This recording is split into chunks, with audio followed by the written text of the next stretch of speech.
देखिए, जो एक असंवैधानिक निर्णय स्पीकर द्वारा लिया गया है, भारतीय जनता पार्टी के दबाव में लिया गया है, भारतीय जनता पार्टी की सरकार के दबाव में लिया गया है।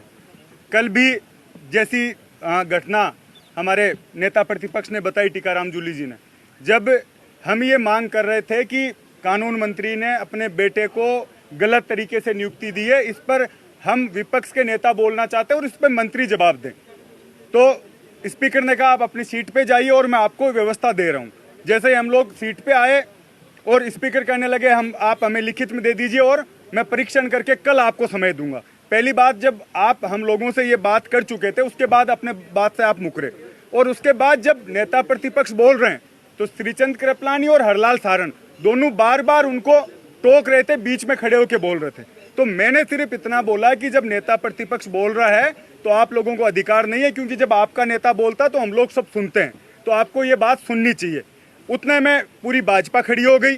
और स्पीकर साहब को पता नहीं पहले से ये तय करके आए थे, क्योंकि उन्होंने पहले भी 2-3 बार यूं कह दिया कि आप शांति से बैठ जाइए, क्योंकि भाजपा के मंत्री जवाब दे नहीं पा रहे। विधानसभा में पूरी तरह से भाजपा सरकार फेल हो रही है, उसको बचाव कैसे किया जाए, इसको लेकर पूरी जिम्मेदारी स्पीकर ने अपने ऊपर ले रखी थी। पहले से बार बार ये कहते विश्वविद्यालय से आए हुए छात्र नेता तुम सुधर जाओ, तुम्हें सस्पेंड कर दूंगा, और जिस तरीके से बिना वोटिंग और जिस जल्दबाजी में कल सस्पेंशन हुआ,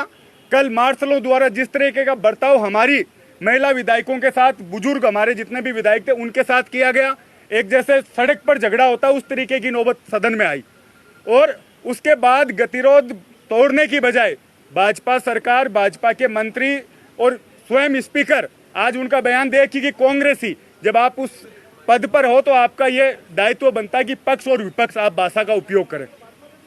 कांग्रेसी ये इस तरीके की भाषा बोल रहे हैं। तो ये जितनी भी चीजें घटी, और उसके बाद आज वापस से वो सुबह मुख्यमंत्री जी 10 बजे सदन में आते हैं, विधायक दल की मीटिंग लेते हैं, और ये चाहते थे कि हम खड़े होकर माफी मांगे, मैं उठ के बाहर आ जाऊं। लेकिन कांग्रेस पार्टी, हमारे नेता